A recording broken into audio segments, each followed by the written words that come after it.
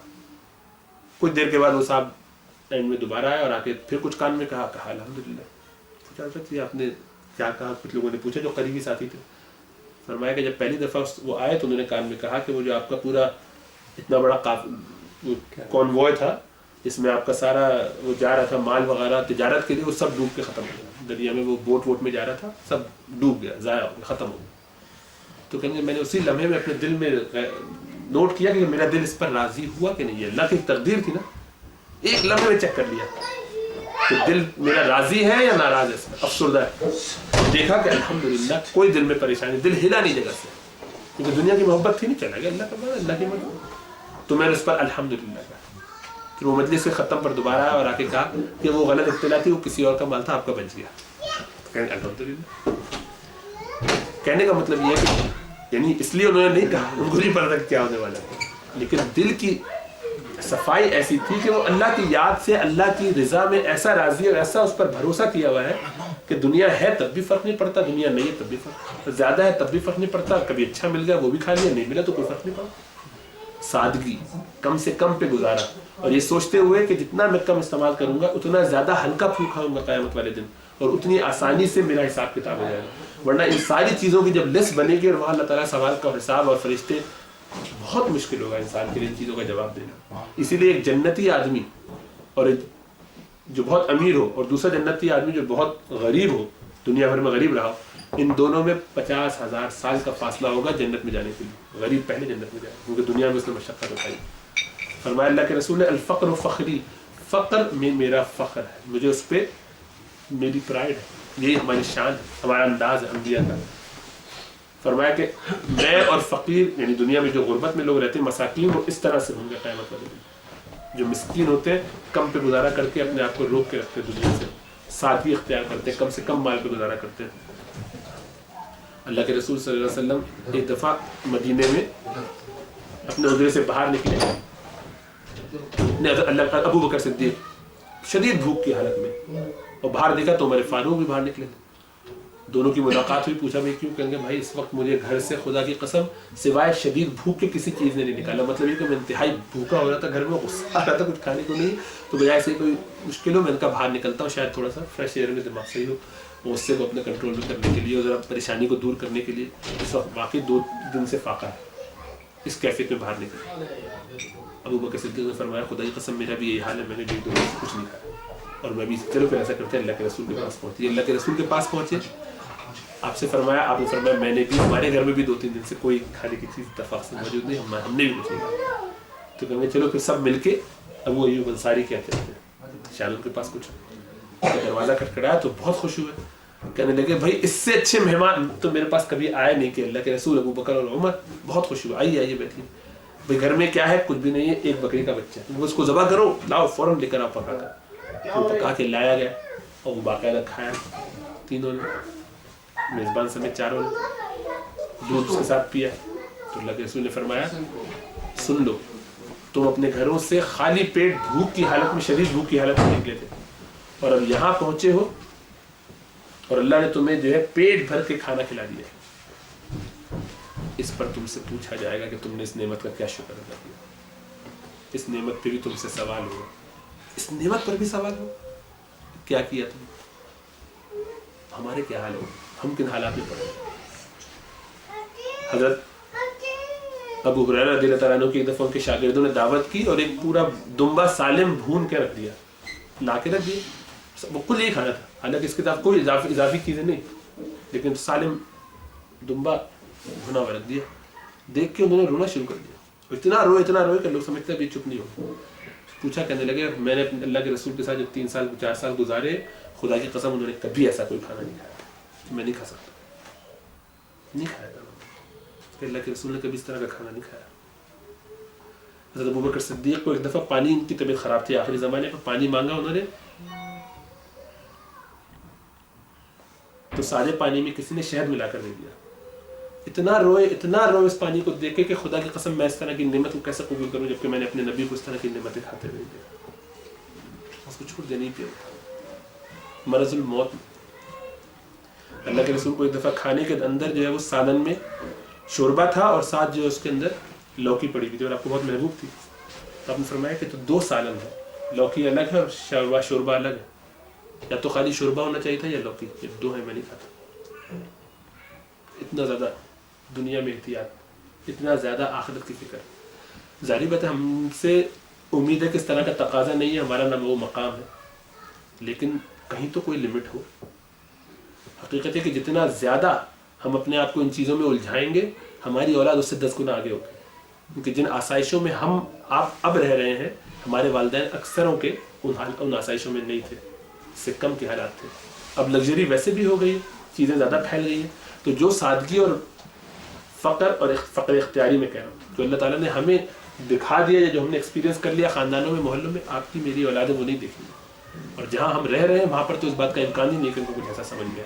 ان کی تو ساری تگ و دو اس پہ ہوگی کہ میں بیسک سے اوپر اور کتنا اوپر جاؤں, یہ محنتیں ہوگی. اور ہم سارے لوگ اسی میں کوشش کر کے ان کو اسی طرف دھکیل رہے ہیں جو انتہائی خطرناک صورت ہے. وہ یہ کہ ہماری اولادیں اس بنیاد پر خالی کہ ان کو آسائشیں زیادہ سے زیادہ مل جائیں, ان کی صبح شام کی خواہشات پوری کرنے کے لیے تیار ہے. بیٹے نے, بچے نے, بیٹی نے ایک بات کہی, ہم آنکھ بند کر کے وہ بات کرنے کے لیے تیار ہے. میرا بچہ تڑپ نہ جائے, اس کی میں خواہش کو پورا کر دوں. میرے بچے کو یہ نہ ہو جائے, اس کا یہ کر دوں.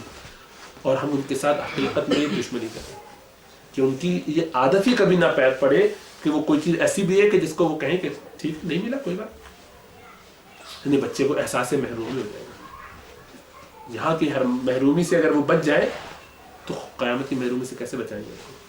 جب ایک آدمی کی آپ نے بچپن سے عادت ہی اس کی گھٹی میں ڈال دی کہ وہ سونے کا نوالا لے کے گویا پیدا ہوا ہے, جو اس کو چاہیے اس کو فوراً مل جاتا ہو, اس کو کبھی احساس ہی نہ ہو کہ کچھ غربت بھی ہو سکتی ہے, تو وہ یہی کہے گا اچھا یہ غریب لوگ جو ہے ایتھیوپیا میں مر جاتے ہیں بھوکے ہیں, کیوں ان کے پاس وہ مر کیوں جاتے ہیں؟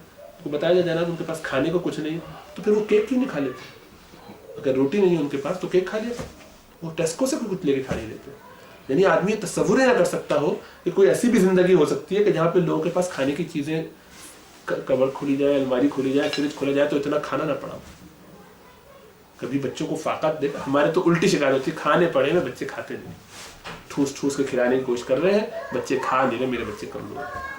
اس غم میں اماں ابا گھولے کے رہ جاتے ہیں, سمجھ رہے ہیں ان سے اولاد کے ساتھ یہ اچھائی کر رہے ہیں. حقیقت یہ کہ یہ پوری نسل اس طرح سے جو پلے گی بڑھے گی, اس بارے میں خطرہ یہ ہے کہ سب سے پہلے دجال کا شکار ہے, اس لیے کہ انہوں نے فقر دیکھا ہی نہیں, زہد کا ان کو نام ہی نہیں پتا. اور دجال سے بچنے کی صورت ہی صرف یہ ہے کہ اس کے نتیجے میں آدمی کے اندر زہد ہو. جس کے اندر زہد ہوگا, فقر و فاقہ ہوگا, اس کی عادت ہوگی فقر کو اختیار کرنے کی, اڈاپٹ کرنے کی, مجبوری میں نہیں کہ غربت ہے اس میں سے نہیں, ہونے کے باوجود بچتا ہو, ہونے کے باوجود سادگی پہ گزارا کرتا ہے ہی نہیں تو مجبوری میں گزارا کرنا. ایک بہت فقیر آدمی جس کو کبھی کھانا بھی نہ ملتا ہو, وہ بھی بہت زیادہ دنیا دار ہو سکتا ہے اس کے پاس کچھ بھی نہیں لیکن دل میں اس کی دنیا کی محبت بسی ہوئی ہے. یہ دنیا دار مٹیریلسٹک, اس کا حال بھی ویسا ہی ہے جیسا اوروں کا. جس کے پاس ہے اور وہ دنیا دار ہے, یا نہیں ہے وہ دنیا دار ہے دل کے اندر, اگر اس کی دنیا کی محبت ہے. لیکن بہت کچھ ہے اور دنیا نہیں ہے دل میں, فرق نہیں پڑتا. اور بہت کچھ بھی نہیں ہے پھر بھی نہیں ہے دنیا, الحمدللہ ہر صورت میں وہ کامیاب ہے. اصل ہے دل کے اندر کیا کیفیت ہے, تو اس کی تیاری کرنی پڑتی ہے, اس کے لیے محنت کرنی پڑتی ہے, اس کے لیے آپ کو بہت مجاہدہ کرنا پڑتا ہے, نفس کو مارنا پڑتا ہے, طے کرنا پڑتا ہے کہ میرا دل یہ کرنے کا چاہ رہا ہے, یہی نہیں کرنا. اس طریقے سے آہستہ آہستہ اپنے ان خواہشات کو, اللہ کے رسول صلی اللہ علیہ وسلم نے ایک بڑی خوبصورت طریقے سے, آپ بڑی پیاری مثالیں بھی دیتے تھے اور باقاعدہ ڈیمونسٹریشن کرتے تھے. تو آپ نے زمین پہ اس طرح سے لکیریں بنائی, ایک لمبی لکیر, اس کا اینڈ اوپر کیا اور اس سے اوپر ایک اور لائن لگائی. اس پر آپ نے فرمایا یہ انسان کی زندگی یہاں سے شروع ہوتی ہے, چلتا جاتا ہے وہ آگے آگے آگے, اور بیچ بیچ میں چھوٹی چھوٹی سی لائنیں آتی رہتی ہیں. یہ حادثات ہیں, اس نے اگر اس کو کیچ کر لیا تو مر گیا, ورنہ اگلے وہ ہر اسٹیپ پہ اس کے لیے خطرہ ہے. وہ راستے میں چلے جا رہا ہے اور اوپر سے تلواریں گرتی چلی جا رہی ہیں, ہر تلوار سے اگر بچتا الٹیمیٹلی اجل اس کی مدت ہے جو زندگی اس کو رہنا وہاں تک کہ اس کی موت یعنی موت کا فرشتہ وہاں بیٹھا ہوا گویا اس کی روح قبض کرنے کے لیے تیار بیٹھا ہے اور جیسے وہ وہاں پہنچتا ہے اس کی روح وہ قبض کر لیتا ہے. لیکن اس کے اوپر جو لائن ہے یہ کیا لائن ہے؟ یہ اس کی تمنائیں ہیں, اس کی خواہشات ہیں جو اس کی موت کی زندگی جتنی اس کی زندگی اس سے بہت اوپر ہوتی ہے. اس کو زندگی اللہ نے اتنی دی ہے, اس کی فکریں یہ ہوتی ہے کہ وہ وہاں تک کے سارے معاملات اپنے طے کر لے. پلان اس نے وہاں تک کا کیا ہوا. ایسے لمبی لمبی خواہشات الامانی والمنون جسے کہتے ہیں, لمبی لمبی طول عمل, بڑی لمبی خواہشات اور آرزویں لگا کے بیٹھے, کیا کیا پلاننگ کر کے بیٹھے, اور اولاد کے لیے اور اس کی اولاد کے لیے اور اس کے برس آخرت سے بچانے کے لیے. اللہ کے رسول نے فرمایا کہ دجال کا جب فتنہ آئے گا تو دجال کے ساتھ لوگ صبح جو مسلمان ہوں گے وہ شام میں کافر ہو جائیں گے اس کے آرگیومنٹس, اس کی باتیں سن کے. اس کے پاس روٹیوں کے پہاڑ ہوں گے, وہ روٹیوں کے پہاڑ اپنے لیے ساتھ لیے ہوئے. ظاہر بات ہے روٹیوں کے پہاڑ فزیکل تو نہ ہو, میٹافوریکل وہ یہی ہوں گے کہ اس کے پاس دنیا ہوگی پوری. ہمیں قبول کرتے ہو, ہماری بات مانتے تو آ جاؤ, ورنہ دفعہ. لوگ اپنے دین کو بیچ کے ان کے ساتھ نکل جائیں گے. وہی لوگ نکلیں گے جو ان آسائشوں کا شکار ہے, جن کو آپ نے پالا ہی سونے کے چمچے کے ساتھ, کھلایا ہی ان کو ہمیشہ سے وہ ہر وہ چیزیں جو وہ چاہتے ہیں, ہر وہ خواہش جو انہوں نے کی ہم نے پوری کی. اپنی بھی پوری کرتے ہیں, ان کی بھی پوری کرتے ہیں. اپنے آپ کو بھی زہر دے رہے ہیں, ان کو بھی زہر دے رہے ہیں. اور اس پہ پالنے کے بعد ہم سمجھ رہے ہیں کہ سارے کے سارے بہت اچھی خدمت کریں گے دین کی. لا کے پہلے ان کو جنگل میں بسا دیا, یعنی دریا میں اور سمندر میں چھوڑ دیا کہ لڑو ساری شاخ سے ان سے, اور آدھی ڈال دیا اس زہر کے اور گندگی اور خراب چیزیں کھانے کا. اور اس کے بعد کہتے ہیں اب یہاں سے پاک صاف ہو کر تم نکل کے دکھاؤ تو جانا. نہ ان کی آخرت کی فکر, نہ اپنی آخرت کی فکر, نہ ان کے انجام کی فکر, نہ اپنے انجام کی فکر, دنیا میں نہ آخرت میں. یعنی ہر وقت صبح شام کی ساری فکریں یہ ہیں کس طرح میرا کیریئر اچھا ہو جائے, کس طرح میری دنیا اچھی ہو جائے, کس طرح میں زیادہ کما لوں, زیادہ مال بن جائے, زیادہ حالات بہتر ہو جائے, میری اولاد کے لیے یہ اچھے سے اچھا, اس سے اچھے سے اچھا کیریئر اور فیوچر ہو جائے. اور جب تک ہم اس مینٹالٹی سے نہیں نکلیں گے, جب تک ہم اپنے آپ کو ان چیزوں سے اٹھائیں گے نہیں, بہت مشکل ہے اللہ کی محبت آنا. جیسے اللہ کے رسول نے فرمایا کہ اس پیالے میں دو پانی ایک جیسے جمع نہیں ہوں گے, یا اللہ کی محبت آئے گی یا دنیا کی محبت آئے گی. دین کی محبت کے ساتھ دنیا کی محبت چل نہیں سکتی. دنیا کی محبت دل میں نہیں ہو سکتی. ضرورت کے طور پہ استعمال کیجیے. ٹیشو پیپر سمجھیے اس کی ضرورت ہے, ٹوائلٹ سمجھیے اس کی ضرورت ہے, اس سے کوئی منع نہیں کر رہا, لیکن اپنی ضرورت کے لیے کہیں تو لمٹ لگائیں کہ کہاں میں رک جاؤں کہ یہ میری لمٹ ہے. اور حد تو یہ کہ اپنی لمٹ تو ہے ہی, دوسروں کو بھی مجبور کرتے ہیں کہ تم بھی اپنی لمٹیں بڑھاؤ. دوسروں کو فورس کرتے ہیں کہ نہیں کما بھی کما, لگ جا دنیا میں, تو بھی لگ جا, کیا ضائع کرتا ہے. کھینچ کھینچ کے دوسروں کو مشورے دیتے ہیں.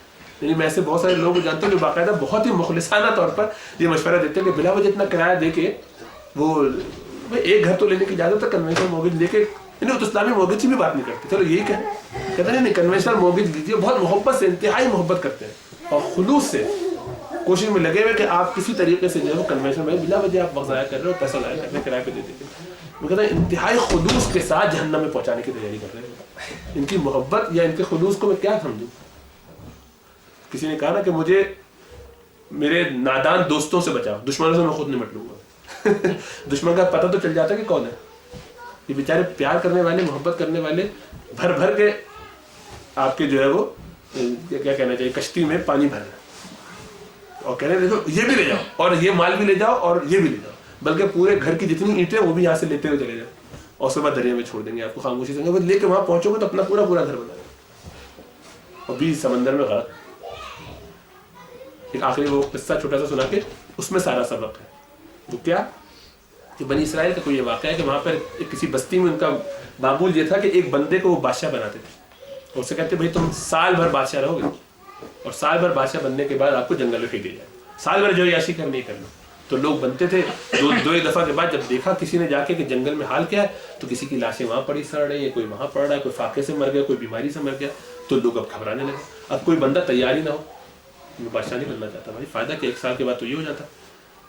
تب ایک دوسری بستی کا آدمی وہاں سے گزرا, اس نے یہ بات سنی کہ کوئی تیار نہیں تھا. وہ کہتے جو بندہ آئے گا ہم اس کو آفر کر دیں گے, بھائی آپ بن جائیے. کیا بادشاہ بننا میں تیار ہوں. اس نے جناب کیا شرطیں ساری سن لی.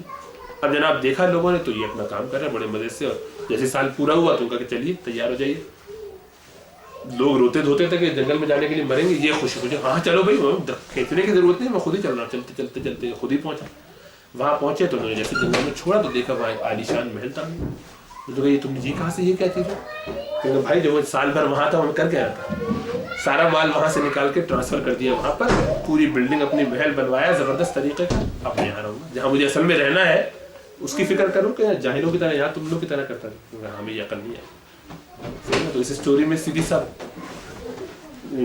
پوائنٹ موجود ہے کہ آدمی سارا یہاں بیٹھ کے جتنا سجا رہے اپنے آپ کو، اور اس کے بدلے میں اپنی جنت کے عمل کو، درجے کو اور نیکیوں کو، ہر چیز کو کم کیے چلے جا رہے ہیں.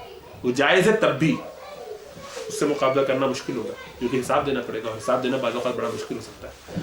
حساب نہ ہوا، خاموشی جان چھوٹ گئی تو بہت اچھا ہے. رزقی کھیل کھیلنے میں مسئلہ یہی ہے، رزقی کھیلنے میں مسئلہ یہی، اور آدمی کو پتہ نہیں چلتا. آہستہ آہستہ اس جائز کے چکر میں، حلال ہونے کے چکر میں، گزارا کرنے کے چکر میں لگے وہ بالکل ہی نکل جاتا ہے اللہ کی یاد سے. اتنا اس کا بڑھ جاتا ہے دنیا میں. ایک روایت ہے جو کہ ضعیف کہلاتی ہے، لیکن بڑا اس میں سبق ہے کہ وہ 2 بھیڑیں 3 بھیڑیں تھیں صاحب کے پاس آئے اللہ کے رسول کے پاس، فرمایا کہ مجھے جو ہے وہ دعا کر دیجیے میری بھیڑوں میں اضافہ ہو جائے. ثعلبہ نام کے شخص کہ میرے بھیڑوں میں اضافہ ہو جائے. فرمایا کہ تمہارا گزارا ہو جاتا ہے، جاؤ کافی ہے، کیا ضرورت ہے اور کیا کرو گے، 3-4 بہت ہے، اس سے تمہارا جتنا بھی ہے کام چل رہا ہے. اللہ کے رسول ذرا اور ہو جائے تو میں بھی ذرا اللہ کے نام میں خرچ کروں گا، جیسے کہ ابو بکر عمر یہ لوگ کرتے ہیں، ان لوگ کے پاس مال ہوتا ہے، لوگ کرتے ہیں، ہم بھی کریں ذرا. عثمان بنے ذرا ہم بھی دین کی خدمت کریں. اچھا جذبہ. شیطان ایسے کرتا ہے، شروع میں تو ایسے کام کراتا ہے. اللہ کے رسول منع فرماتے رہے لیکن وہ پیچھے پڑ گئے. جب بہت پیچھے پڑ گئے تو آپ نے فرما دیا ان کے لیے اللہ تعالیٰ اس کی برکت عطا فرما دے. اس وقت اتنا پیچھے پڑا ہے. اب وہ جو دعا کرنی تھی تو وہ اب جو ہے نا وہ 3 سے 6 اور 8 اور 15 دھڑا دھڑ بچے ہو رہے ہیں ہر دفعہ، ڈبل اور ٹوین اور ٹرپلٹس اور جو بچے. تو ود ان ایئرز جو ہے وہ یہاں سے وہاں چند سالوں میں حال یہ ہوا کہ جناب اس کو وہ بستی مدینے کا علاقہ چھوڑ کے باہر گاؤں میں جانا پڑا اور باہر نکلنا پڑا کیونکہ بڑی جگہ چاہیے. اور اس میں پورا ریوڑ چل رہا ہے اپنا. سال گزرا تو اللہ کے رسول نے بھیج دیا کہ بھائی اب تم عالم کے پاس اچھا ہو گیا، جاؤ ان سے زکوٰۃ لے کر آؤ. جب لینے پہنچے یہ صحابی تو کہنے لگا کہ نا کتنا بھائی اتنے دے دو. تو کہنے لگے بھائی یہ کیا، یہ تو گویا تاوان ہوا، زکوٰۃ تو نہیں تاوان ہوا. سارے سال کی محنت میں نے کی اور آپ مجھ سے اتنے میرے 200-250 بکرے جو 100-25 جو بنتے ہوں گے اس میں اتنے اٹھا کے لے جائیں گے. میرے 1000 میں سے آپ گویا 25 اونٹ میں آپ کو دے دوں یا بکرے جو بھی بنتے ہوں دمبے آپ کو دے دوں. تو تاوان ہوا. یہ کہہ کے میں نے دیتا ویتا کر کے نکل تو صحابی اٹھ کے آ گئے. گھر میں جب بیگم کو بتایا تو بیگم نے بتایا کہ ارے بدبخت یہ بھول گیا، اللہ کے رسول کی دعا سے سارا ہوا تھا. زکوٰۃ کا کانسیپٹ ہی نکل گیا کیونکہ اللہ کے رسول کی مجلس سے دور ہوئے. وہ باتیں سننا، باہر جا کے رہنے، پہلے تو نماز، اب وہ نماز بھی وہی ہو رہی ہے، ایسا وہ بھی ڈنڈی مارنا شروع، باتیں ختم، سب کچھ چھوڑ چھاڑ کے اب لے کے پہنچے. اللہ کے رسول نے قبول نہیں فرمایا. آپ نے فرمایا مجھے تمہاری زکوٰۃ کی ضرورت تھی، رکھو اپنے پاس. ہر سال آتا تھا آپ کی زکوٰۃ قبول نہیں فرمائی. ابو بکر صدیق کے زمانے میں آئے، انہوں نے قبول نہیں فرمایا. جب اللہ کے رسول نے نہیں فرمایا میں کیسے کروں. اور عمر فاروق نے بھی اسی طریقے سے. وعلیکم السلام. یعنی یہ صورت ان کی پیدا ہوئی. اب یہ روایت اگر سے ضعیف ہو لیکن اس کے باوجود اشارہ اس میں بہت کلیئر ہے، مسئلہ اس میں بالکل کلیئر ہے کہ آدمی جب خود دنیا مانگتا ہے تو پھر دنیا اس کو تباہ اگر کرے پھر اس کے لیے بچنا بڑا مشکل ہے. آپ نے اپنے آپ کو اللہ کے سپرد تو کیا نہیں تھا، بھروسہ اللہ پر کیا نہیں، دنیا مانگی تھی، دنیا لی تو دنیا. تو اس لیے آدمی کہ یا اللہ مجھے ہلکا پھلکا رکھ، میرا ہاتھ ایسا نہ ہو کہ میں تنگ ہو جاؤں اور مجھ پر غربت اور فقر اور فاقے آئے، ایسا بھی نہ ہو کہ میں بہت زیادہ دنیا کا شکار ہو جاؤں. تو دنیا مجھے اتنی ملے کہ جس سے میری ضرورت پوری ہو جائے اور اتنی ہو کہ میں کسی کی مدد بھی کر سکوں، لیکن میں دنیا کا حریص نہ بن جاؤں. ایسا نہ ہو جائے کہ دنیا میرے لیے سب کچھ بن جاؤ، ماوا بن جائے، میرا پورا فوکس دنیا بن جائے. یا اللہ مجھے دنیا کے عذاب سے، اس کی پریشانیوں سے، اس کے فتنوں سے محفوظ رکھ اور دنیا میں خوشحال بھی رکھ. دنیا کی بھلائی مانگ سکتا ہے آدمی لیکن آخرت کی بھلائی اثر ہونی چاہیے اس کے نزدیک. دنیا کو کبھی بھی آخرت کے مقابلے پہ نہ کھڑا کرے، ہمیشہ پیچھے کرے، ہر حالت میں پیچھے کرے جتنا بھی ہو. اس کے نتیجے میں اس کی نمازیں جاتی ہیں، اس تو پتہ ہے کہ دنیا اس کو تباہ کر رہی ہے. اس کے نتیجے میں اس کی کوئی اور ایسی صورت پیدا ہوتی ہے تو اس کو سمجھ لیں. یعنی یہ بتانے کی ضرورت نہیں ہے، ہر آدمی کو پتہ ہے کہ کب اس کی دنیا اس سے جو ہے وہ، اگر آپ کے بزنس نے اور آپ کی نوکری نے آپ کو تھکا دیا اور آپ جو اگلے دن نماز نہیں پڑھ پا رہے تو یہ دنیا ہوئی نا جو آپ کو تھکا رہی ہے، اگرچہ جائز ہی کیوں نہ ہو. اگر رات کی نوکری نے آپ کو اگلے دن نماز فجر سے روک دیا اور آپ نماز نہ پڑھ پائے، آپ کے روزے چھوٹ گئے اس وجہ سے یا کوئی اور مسئلہ ہوا تو یہ دنیا ہے بھائی. اور آپ کے حلال کما رہے ہیں اور رات کے لیے حلال کما رہے ہیں، صبح شام حلال کما رہے ہیں، اللہ کا حکم توڑ کے حلال کما رہے ہیں، بالکل ٹھیک نہیں. اس میں یہی بیلنس ہونا ضروری ہے کہ جب تک یہ آپ کے دین کے فرائض کو نہ روک رہا ہو، جب تک آپ اس سے اپنے فرائض پورے کر رہے ہو، حرام سے بچ رہے ہو، اس درجے میں گنجائش ہے اس کی، بس اتنی ہی خالی اجازت ہے اس کی. اور اگر خدا نہ خواستہ حلال کمانے سے آپ کی فرض نماز چھوٹتی ہو یا وہ ریزن بنتا ہو کہ تو وہ حلال کمانا حلال نہیں ہے، وہ مال حلال نہیں ہے، وہ حلال مال نہیں ہے. اس لیے کہ وہ اللہ کا حکم توڑ کے آپ کر رہے ہیں. وہ چیز ہے کہ جو آپ کو اللہ کے مقابلے میں لا کے دی گئی, وہ کیسے حلال ہوگی؟ اللہ کا حکم کیسے توڑ دیں گے آپ اس کے لیے؟ تو اپنے آپ کو ان چیزوں پہ, سارے پیمانوں پہ صحیح سے جانچیں کہ آپ کیا کر رہے ہیں اور ہم کیا کر رہے ہیں. اور ہر آدمی اپنے آپ کو, دوسرے کو کسی کو چیک کرنے کی ضرورت نہیں کہ وہ کیا کر رہا ہے وہ کیا کر رہا ہے. میں اپنے آپ کو جانچوں کہ میرے اندر دنیا کی کتنی محبت ہے. خدا را اس میں مقابلہ دوسرے سے نہ کریں. یہ نہ کہیں کہ وہ تو اتنا کرتے ہیں تو ہم اتنا نہیں. میں اتنا کرتا ہوں یا کرتی ہوں تو میں اس سے نیچے اور کہاں جا کے اپنے آپ کو روک سکتی ہوں. وہاں پہ ایک لمٹ لگا. ہر آدمی اپنے لیے ایک لمٹ طے کرے کہ اس سے آگے نہیں بڑھوں, ورنہ یہ دنیا اسی طرح سے. یہ بڑا آسان ہے. اس طریقے سے وی آئی پی اسٹائل میں دین کا کام سب کر سکتے ہیں. زبردست قسم کا کھانا, بریانی, یہ پارٹی, یہ سب کچھ ایسے تو کھانے. اسی لیے آپ کو نظر آتے جگہ جگہ دروس ہو رہے ہیں, کتنے کام ہو رہے ہیں, کتنے سرکلز ہوتے ہیں, بہت ہوتے ہیں. اس لیے کہ دنیا کا میری سیٹلڈ ہے, 9 to 5 پرفیکٹ جاب کے ساتھ میں اطمینان کے ساتھ اچھا خاصا کما لیتا ہوں اور مجھے اطمینان حاصل ہے. اس کے بعد کبھی اللہ کا نام بھی لے لیا کرتا ہوں تو کیا ہے, اس سے نفس بھی خوش رہتا ہے, جسٹیفیکیشن بھی ہو جاتی ہے اور آدمی بہت مطمئن ہوتا ہے کہ واہ واہ کیا بات ہے, کیا شان ہے میری. صحابہ کے لیول پہ آنے والا ہوں تھوڑے عرصے میں. اور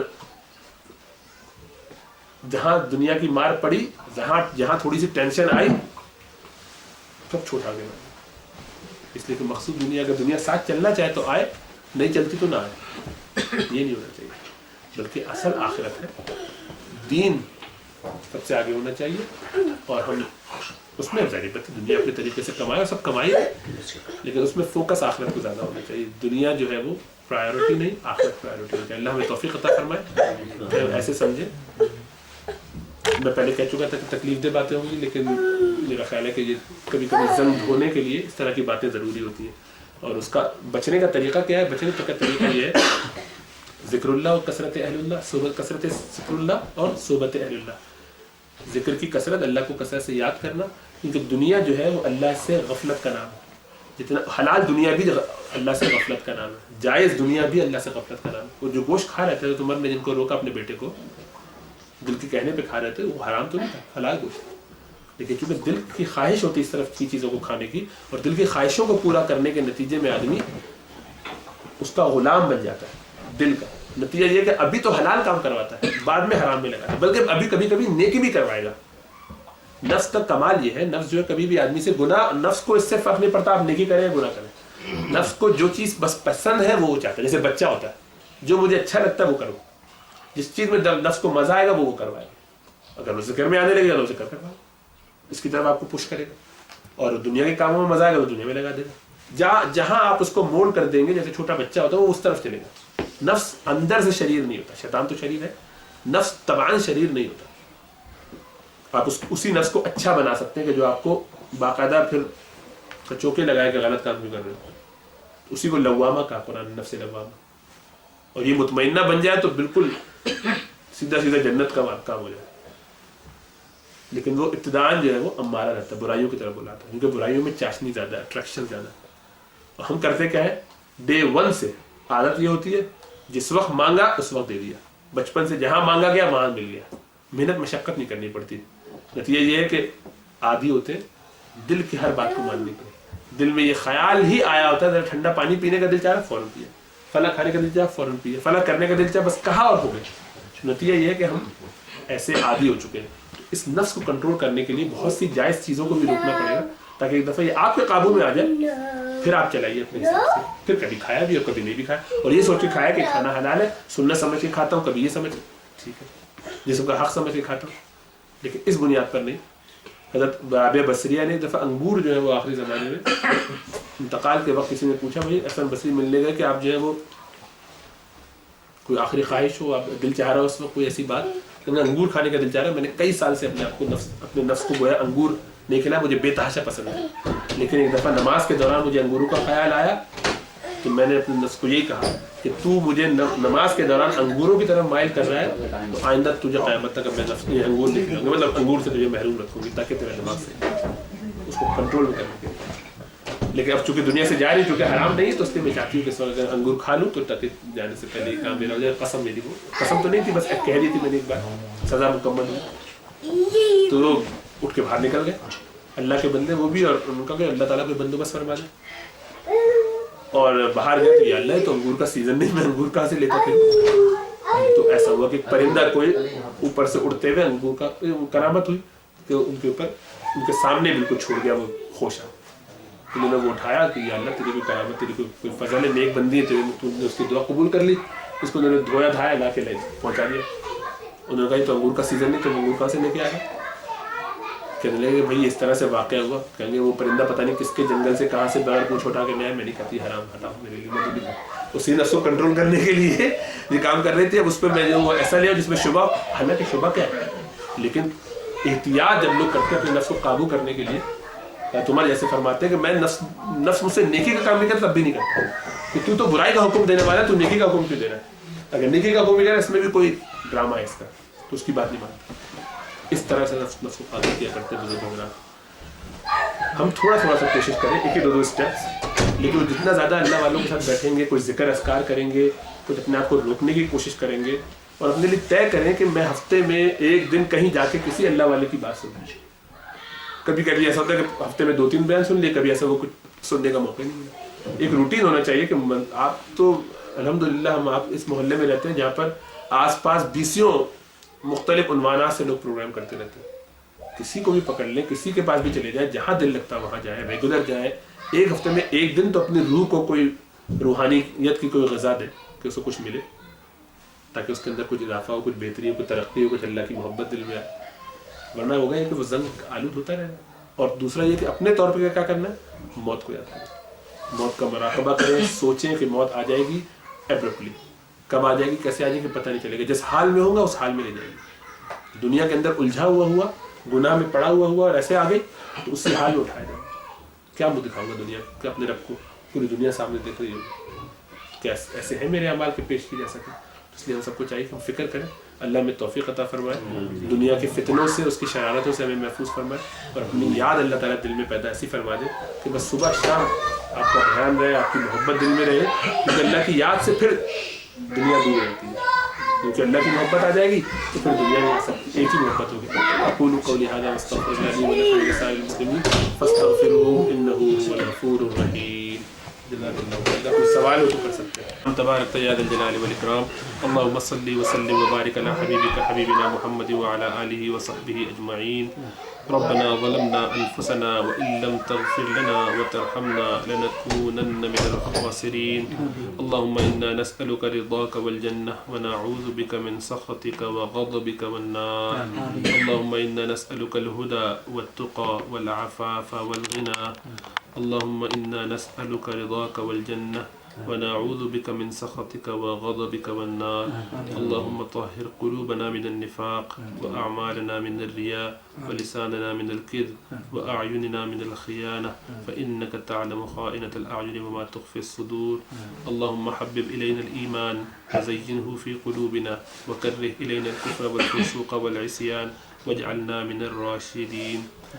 ربنا لا تزغ قلوبنا بعد إذ هديتنا وهب لنا من لدنك رحمة إنك أنت الوهاب. ربنا أفرغ علينا صبرا وثبت أقدامنا وانصرنا على القوم الكافرين. اللهم إنا نعوذ بك من فتنة المسيح الدجال ونعوذ بك من فتنة المحيا وفتنة الممات. اللهم إنا نسألك إيمانا كاملا ويقينا صادقا وقلبا خاشعا ولسانا ذاكرا وبدنا صابرا وعلما نافعا وعملا صالحا وتوبة نصوحا وتوبة قبل الموت وراحة عند الموت ورحمة ومغفرة بعد الموت والعفو عند الحساب والفوز بالجنة والنجاة من النار. سبحان ربنا رب العزة عما يصفون وسلام على المرسلين والحمد لله رب العالمين. يا أرحم الراحمين.